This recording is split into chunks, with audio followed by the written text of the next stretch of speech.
നമസ്തേ. ചില വാർത്തകൾ നമ്മളെ വല്ലാതെ ഞെട്ടിച്ചു കളി. ഇങ്ങനെയും സംഭവിക്കുമോ കേരളത്തിൽ എന്ന് നമ്മൾ ചിലപ്പോൾ ചിന്തിച്ചു പോകും. അത്തരത്തിൽ ഭയപ്പെടുത്തുന്നതും വല്ലാതെ അസ്വാരസ്യപ്പെടുത്തുന്നതുമായ ഒരു വാർത്തയാണ് അടുത്തിടെ പുറത്തെത്തിയത്. ഒരു 13 വയസ്സുകാരി തൻ്റെ സുഹൃത്തുക്കളുമായി ചേർന്ന് തൻ്റെ അപ്പൂപ്പനെ 6 പവന് വേണ്ടി ഒതുക്കി മൃഗീയമായി കൊന്നു എന്നാണ് പറയുന്നത്. യാഥാർത്ഥ്യം എന്താണ്, അതിൻ്റെ പിന്നിൽ എന്താണ് കാര്യകാരണങ്ങളെന്ന് ഒന്നും അറിഞ്ഞുകൂടാ. എന്തായാലും ഈ വാർത്ത കേട്ടപ്പോൾ നമ്മൾ ഞെട്ടി. ന്യായവും അന്യായവും ഒന്നും വിശദീകരിക്കുവാനോ വിശകലനം ചെയ്യുവാനോ നമ്മൾ യോഗ്യരുമല്ല. പക്ഷേ കേവലം 8ാം ക്ലാസ്സിൽ പഠിക്കുന്ന ഒരു പെൺകുട്ടിക്ക് ഒരു പ്രൊഫഷണൽ കില്ലർ ടീമിനെ പോലെ എപ്രകാരം പ്രവർത്തിക്കാൻ കഴിയും? അതിനുള്ള ഉത്തരം വളരെ സുലഭമാണ്. ആധുനിക സയൻസും വിശിഷ്യ മോഡേൺ മീഡിയ മാർഗങ്ങളിലൂടെ എന്തിനും ഏതിനും പരിഹാരം വിരൽത്തുമ്പത്തുള്ളപ്പോൾ എന്ത് അധർമ്മം ചെയ്യുവാനും എന്ത് അന്യായം പ്രവർത്തിക്കുവാനും വരുംരായികളെപ്പറ്റി അല്പം പോലും ചിന്തിക്കുവാൻ തയ്യാറാകാത്ത ചിലരെങ്കിലും ശ്രമിക്കും. പുരാണത്തിൽ പോലും കേട്ടുകഴിവിയില്ല ഇത്തരമൊരു കഥാപാത്രത്തെ. അഥവാ പുരാണത്തിൽ മുത്തച്ഛനെ കൊല്ലാനായി നിൽക്കുന്ന ഒരു കൊച്ചുമകൻ എന്ന് പറയുന്നത് അർജുനനാണ്. അവപ്പോഴും അർജുനൻ ഭീഷ്മരെ വധിക്കുന്നില്ല. ആ ദൗത്യം ഏറ്റെടുത്തത് ശിഖണ്ഡിയാണ്. ഒരുപക്ഷെ കാലേകൂട്ടി വേദവ്യാസൻ ചിന്തിച്ച് കാണും, സ്വന്തം പൗത്രനെ കൊണ്ട് പിതാമഹനെ കൊല്ലിക്കുന്നത് ശരിയല്ല എന്ന്. അവിടെ ഈ ന്യായവാദങ്ങൾ നിരത്തി മറ്റൊരാളെ ആ സ്പോട്ടിലേക്ക് കൃത്യമായി വേദവ്യാസൻ എത്തിച്ചു. കാരണം ആദരിക്കപ്പെടേണ്ടവൻ, ബഹുമാനിക്കപ്പെടേണ്ടവൻ, അതുപോലെ ഹൃദയത്തോട് ചേർത്ത് പിടിക്കേണ്ടവനാണ് തൻ്റെ പിതാമഹൻ. അപ്പോൾ പിതാമഹനും ആ തലത്തിലായിരിക്കണം. കൊച്ചുമോനെയും കൊച്ചുമോളെയൊക്കെ അതേ രീതിയിൽ ശ്രദ്ധിക്കണം. അതുകൊണ്ടാണല്ലോ ഇവിടെ അർജുനൻ പോലും ഇരു കൈകളും തൊഴുതുകൊണ്ട് ഹൃദയവേദനയോടുകൂടിയാണ് ഭീഷ്മരുടെ മരണത്തെ നോക്കിക്കണ്ടത്. കാരണം കുട്ടിക്കാലത്ത് തങ്ങളെ എടുത്തുകൊണ്ട് കടന്നത് ആവശ്യമുള്ളതൊക്കെ തങ്ങൾക്ക് നേടിത്തരാൻ സർവ്വതാ ശ്രദ്ധാലുവായിരുന്ന വ്യക്തിയായിരുന്നു ഭീഷ്മർ. അപ്പോൾ പുരാണത്തിലെ കഥാപാത്രങ്ങൾ എടുത്താൽ ഹിരണ്യാക്ഷനായിട്ട്, ഹിരണ്യകശിപുവായിട്ട്, ആരെ എടുത്താലും ഇത്ര ദുഷ്ടനും ദ്രോഹിയുമായി, എന്തിനാ നമ്മുടെ കംസൻ ചേട്ടൻ്റെ കാര്യം എടുത്താൽ പോലും കംസൻ ദേവകിയമ്മയുടെ 8 മക്കളെയും അല്ലെങ്കിൽ 7 മക്കളെയും കൊല്ലാൻ മുതിർന്ന സ്വന്തം പ്രാണന് ഭയമുള്ളത് കൊണ്ട്. അതിപ്പോൾ കംസനല്ല, നമ്മളാണെങ്കിലും ചെയ്യും. ഇവന്മാർ വളർന്നു വന്നാൽ തന്നെ കൊല്ലുമെന്നുള്ള അറിയിപ്പ് കിട്ടിക്കഴിഞ്ഞാൽ നമ്മൾ കൊല്ലും. കണ്ടില്ലേ, 6 മാസം മുമ്പാണ് തമിഴ്നാട്ടിൽ അമാവാസിക്ക് ജനിച്ച പുത്രൻ മൂലം തനിക്ക് മരണം സംഭവിക്കും, അല്ലെങ്കിൽ ജയിൽവാസം അനുഭവിക്കേണ്ടി വരുമെന്നൊരു ജ്യോതിഷി പറഞ്ഞു. എന്നാൽ പിന്നെ അവനെ അങ്ങ് തീർത്തേക്കാമെന്ന് വിചാരിച്ചു. 3 വയസ്സുള്ള കുഞ്ഞിനെ കഴുത്തി കരിച്ചു കൊന്നു. ഇപ്പം വിദ്വാൻ ജയിലില്ല. അപ്പം വരാനുള്ള ഒന്നും വഴി തങ്ങത്തില്ല. എങ്ങനെയൊക്കെ ഒഴിവാക്കണമെന്ന് ശ്രമിച്ചാലും അതിന് പല പല ഒഴിവീഴുകൾ കണ്ടെത്തും. ഇവിടെ അതല്ലേ സംഭവിച്ചത്. വരുംപരാകളെപ്പറ്റി ഒരു ചിന്തയുമില്ലാതെ എത്ര ഗംഭീരമായിട്ടാണ് ആ മോഷണം അല്ലെങ്കിൽ ആ കൊലപാതകം ആസൂത്രണം ചെയ്ത് പോലീസ് തന്നെ പറയുന്നത് വെച്ച് കേട്ടാൽ ഇതിന് തക്ക രീതിയിലുള്ള അറിവ് അവർക്ക് എങ്ങനെ ലഭിച്ചു എന്നുള്ളത് ചിന്തനീയമാണ്. ഏതായാലും കൗമാരപ്രായക്കാരായ 3 സുഹൃത്തുക്കളുടെ സഹായത്തോടു കൂടി 8ാം ക്ലാസ്സുകാരിക്ക് ഒരു കാമുകനുണ്ടത്രേ. അപ്പോൾ ചോദിക്കും, 8ാം ക്ലാസ്സിൽ എന്താ കാമുകൻ വെച്ചാൽ മോശമാണോ? ഒരു മോശമല്ലേ, പറഞ്ഞു എന്നത് മാത്രം. ഏതായാലും പക്വതയും ആലോചന ശേഷിയുമില്ലാത്ത പ്രായത്തിൽ പരിമിളകളെപ്പറ്റി ഒരു ബോധവുമില്ലാതെ എന്തും ചെയ്യാം, എങ്ങനെയും ചെയ്യാം ഇത്യാദി ചിന്ത വെച്ചുകൊണ്ട് പ്രവർത്തിക്കുന്നവരുടെ എണ്ണം അളവറ്റ രീതിയിൽ വർദ്ധിക്കുന്നുണ്ട്. ഒരിക്കലും സംഭവിക്കരുതേ എന്ന് പലപ്പോഴും നമ്മൾ സർവേശ്വരനോട് പ്രാർത്ഥിക്കുന്ന ഇത്തരത്തിലുള്ള അചിന്ത്യങ്ങളായ പ്രവർത്തികളാൽ നമ്മുടെ സമൂഹം ഇന്ന് നിറയപ്പെടുകയാണ്. കാലത്തിൻ്റെ പോക്ക് എങ്ങോട്ടാണ്? ഒരുമിച്ച് അത്താഴം കഴിച്ചവൾ ദുഷിച്ച മനസ്സോടുകൂടിയാണ് തൻ്റെ അരികിലിരിക്കുന്നതെന്ന് എങ്ങനെ ചിന്തിക്കാൻ കഴിയും?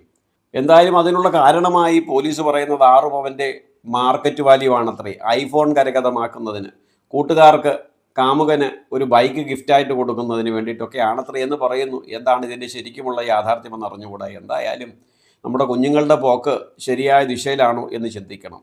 സമൂഹ മാധ്യമങ്ങളും ദൃശ്യമാധ്യമങ്ങളും മോഡേൺ ടെക്നോളജിയും എല്ലാം ആവശ്യത്തിൽ കൂടുതൽ ദുരുപയോഗം ചെയ്യുകയും തെറ്റായ പ്രവണതയ്ക്ക് വേണ്ടി പ്രയോജനപ്പെടുത്തുകയും ചെയ്യുന്ന ഈ കാലഘട്ടത്തിൽ സ്വന്തം അപ്പൂപ്പനെയെന്നല്ല, 6 പവന് വേണ്ടിയിട്ടല്ല, 1/2 പവന് വേണ്ടി അച്ഛനും അമ്മയും പോലും കൊല്ലാൻ മടിക്കാത്തവരുടെ എണ്ണം ക്രമത്തിലധികമായി വർദ്ധിക്കുന്ന വാർത്തകളും ദൈനംദിന പേപ്പറുകളിലും ന്യൂസ് ചാനലുകളിലും ഒക്കെ നിറയുമ്പോൾ ഇനിയും ഒന്ന് ഭയപ്പെടേണ്ടിയിരിക്കുന്നു. പുറത്തുള്ള കള്ളനെ ഭയപ്പെടേണ്ടതേയില്ല, മറിച്ച് അവനവൻ തന്നെ ഊട്ടി ഉറക്കി തന്നോടൊപ്പം വിരൽത്തുമ്പിൽ പിടിച്ചുകൊണ്ട് നടക്കുന്ന സ്വന്തം കുടുംബത്തിലെ അടുത്ത തലമുറകളോ അവരുടെ അടുത്ത തലമുറകളോ ആയിരിക്കും ഒരുപക്ഷെ ഭാവിയിലെ ഘാതകന്മാരായി വരാനുള്ള സാധ്യത. കലികാലം വളരെ ഭയാനകമായിരിക്കുമെന്ന് ഭാഗവതത്തിൻ്റെ ഒടുക്കത്തിൽ വേദവ്യാസൻ പറയുന്നുണ്ട്. അച്ഛൻ മകളെ മറക്കും, മകൾ അച്ഛനെ മറക്കും, പേരക്കുട്ടി മുത്തച്ഛനെ മറക്കും, മുത്തച്ഛൻ പേരക്കുട്ടിയെ മറക്കും, അമ്മ അച്ഛനെ മറക്കും, ഭാര്യ ഭർത്താവിനെ മറക്കും. ഏവരും അവരുടെ സ്വാർത്ഥതയ്ക്ക് വേണ്ടി, തങ്ങളുടെ ആസക്തിയെ പൂർണ്ണതയിലേക്ക് എത്തിക്കുന്നതിന് വേണ്ടി ധർമ്മത്തെ മറന്ന് ചിന്തിക്കുവാനും പ്രവർത്തിക്കുവാനും പാടില്ലാത്ത അധർമ്മം ചെയ്യുക തന്നെ ചെയ്യും. തന്മൂലം സമൂഹം നാശത്തിലേക്ക് കൂപ്പുകുത്തുകയും ധർമ്മത്തിന് ചുതിയുണ്ടാവുകയും ചെയ്യും. കയ്യൂക്കുള്ളവൻ കാര്യക്കാരൻ. ഏത് വിധേനയും എന്തും നേടുക. ധർമ്മവും സ്വന്തവും ബന്ധവും ഒന്നും ചിന്തിക്കേണ്ടതില്ല. അവനവൻ്റെ ലക്ഷ്യമാണ്. അത് എത്ര ആധാർമികമായ ലക്ഷ്യമാണെങ്കിലും ഏത് വിധേനയും നേടാനൊരു ത്വര കലികാലത്തിലുണ്ടാകും എന്ന് ഭാഗവതം 5000 വർഷങ്ങൾക്ക് മുമ്പേ പറഞ്ഞു വെച്ചത് എത്ര കൃത്യതയോടുകൂടിയാണ് എന്ന് ചിന്തിക്കേണ്ടിയിരിക്കുന്നു. എന്തൊക്കെ പറഞ്ഞാലും ഇത്തരത്തിലുള്ള വാർത്തകൾ ഭഗവാനെ കാതിൽ എത്തല്ലേ എത്തല്ലേ എത്തല്ലേ എന്ന് പ്രാർത്ഥിക്കുവാൻ മാത്രമേ നമ്മൾക്ക് കഴിയൂ. പക്ഷേ അതിനുള്ള അവസരം ഓരോ ദിനം കഴിയും തോറും കൂടിക്കൂടി വരികയാണ്. പിന്നെ ഭഗവാനോട് പറയാനുള്ളത് ഒന്നേ ഉള്ളൂ, ഇത്തരത്തിലുള്ള വാർത്തകളോ സാഹചര്യങ്ങളോ നേരിട്ട് കാണാനോ അനുഭവിക്കാനോ ഉള്ള ഇടവരുത്താതെ സർവേശ്വര അവിടുത്തെ പാദധാരണകളിലേക്ക് ഞങ്ങളെ അങ്ങ് എടുത്തുകൊള്ളണമേ, സങ്കടക്കയത്തിലേക്ക് തള്ളിവിടാതിരിക്കുവാൻ പ്രത്യേകം ശ്രദ്ധിക്കണമേ എന്ന് നമുക്ക് ഏവർക്കും ഒരുമിച്ച് പ്രാർത്ഥിക്കാം. പിന്നെയോ നമ്മുടെ കുഞ്ഞുങ്ങൾ ഈ തലത്തിലേക്ക് എത്താതിരിക്കുവാൻ അവനവനെടുക്കേണ്ട എഫർട്ട്, അവനവനെടുക്കേണ്ട ജാഗ്രത കൃത്യമായും എടുത്താൽ ഒരുപക്ഷെ ഒരു പരിധിവരെ ഇതിൽ നിന്ന് അടുത്ത തലമുറയെ രക്ഷിക്കാം. പലപ്പോഴും കൗമാരപ്രായത്തിലേക്ക് എത്തുന്ന കുഞ്ഞുങ്ങളുടെ കാര്യങ്ങൾ ശ്രദ്ധിക്കുവാനോ അവരുടെ മനസ്സ് പഠിക്കുവാനോ അവരുടെ മനസ്സിൽ അടിഞ്ഞുകൂടിയിരിക്കുന്ന സംഘർഷങ്ങളും വിഷയങ്ങളുമൊക്കെ എന്താണെന്ന് അറിയുവാൻ മാതാക്കൾ ശ്രദ്ധിക്കുന്നില്ല, പിതാക്കൾ ശ്രദ്ധിക്കുന്നില്ല, ബന്ധുമിത്രാദികൾ ശ്രമിക്കുന്നില്ല. പിന്നെ അവർ ആശ്വാസം കണ്ടെത്തുന്നത് കാമുകന്മാരായും കാമുകിമാരായും കണ്ടെത്തുന്ന ചില അധാർമിക സ്വഭാവികളിലാണ്. അവർ പറയുന്നതും അവരുടെ ചട്ടുകങ്ങളായി മാറുവാനും പലപ്പോഴും ഇത്തരത്തിലുള്ള പല വ്യക്തിത്വങ്ങളും തയ്യാറായി വരുന്നു. തന്മൂലം പരമ്പരകളെപ്പറ്റി ചിന്തിക്കാതെ അഗ്നിയിലേക്ക് വീഴപ്പെട്ട പറവകളായോ പ്രാണികളായോ മാറപ്പെടുന്നു. അത്തരത്തിലുള്ള അവസ്ഥയിലേക്ക് ഒരു കുഞ്ഞുങ്ങളും എത്താതിരിക്കട്ടെ. തൻ്റെ അച്ഛനെപ്പറ്റിയും അമ്മയെപ്പറ്റിയും മുത്തച്ഛനെപ്പറ്റിയും മുത്തശ്ശിയെപ്പറ്റിയും സ്നേഹം കലർന്ന, ബഹുമാനം കലർന്ന, ആദരവോടുകൂടിയ സമീപനം ഉണ്ടാകട്ടെ. ആ തലത്തിലേക്ക് മുത്തച്ഛനും എത്തട്ടെ, മുത്തശ്ശിയും എത്തട്ടെ, അമ്മയും അച്ഛനും എത്തട്ടെ. കുഞ്ഞുങ്ങളുടെ മനസ്സിൽ ഇത്തരത്തിലുള്ള സംഘർഷങ്ങളും തെറ്റായ ചിന്തകളും എത്തപ്പെടാതിരിക്കുവാനും അഥവാ എത്തപ്പെട്ടാൽ മുളയിലെ തന്നെ അത് നുള്ളിക്കളയാനുമുള്ള ശ്രദ്ധ നമ്മൾ കാട്ടിയില്ല എങ്കിൽ നാളെ ഓരോ ഭവനങ്ങളിലും ഇത്തരത്തിലുള്ള സംഭവങ്ങൾ നടന്നേക്കാം. പിന്നെ മൂക്കത്ത് വിരൽ വെച്ചിട്ട് അയ്യോ അങ്ങനെയും സംഭവിച്ചോ എന്ന് ചോദിച്ചത് കൊണ്ട് മാത്രം ഒരു പ്രയോജനവുമില്ല. ഇതൊരു പകർച്ചവ്യാധിയാണ്. ഈ പകർച്ചവ്യാധി പുതുതലമുറയിലേക്ക് ഒന്നടങ്കം പകരാതിരിക്കുവാനും അത് സമൂഹത്തിൻ്റെ നിലനിൽപ്പിനെ മൊത്തത്തിൽ ബാധിക്കാതിരിക്കുവാനും ശ്രദ്ധിക്കേണ്ടത് ഓരോ കുടുംബത്തിൽ നിന്നാണ്, ഓരോ ഭവനത്തിൽ നിന്നാണ്, ഓരോ അമ്മയും അച്ഛനുമാണ്. ഓരോ അമ്മയും അച്ഛനും സ്വല്പമെങ്കിലും ഒന്ന് ശ്രമിച്ചാൽ മാത്രമേ ഇതിന് പരിഹാരം ഉണ്ടാക്കാൻ കഴിയുകയുള്ളൂ. അതുകൊണ്ട് നമ്മളുടെ ഉത്തരവാദിത്വം മറക്കാതിരിക്കുക.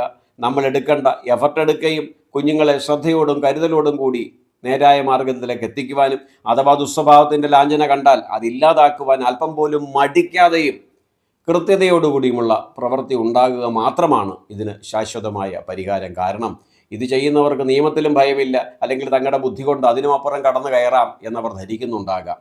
സംഭവിച്ചു കഴിഞ്ഞിട്ട് എല്ലാം സംഭവിച്ചല്ലോ എന്ന് പറയുന്നതിനേക്കാൾ നല്ലത് സംഭവിക്കാതിരിക്കാനുള്ള മുൻകരുതൽ എടുക്കുന്നതാണ് ബുദ്ധി. മറ്റൊരു വിഷയവുമായി വീണ്ടും കണ്ടുമുട്ടുന്നത് വരെ പ്രിയമിത്രങ്ങളെ ഏവർക്കും നമസ്കാരം.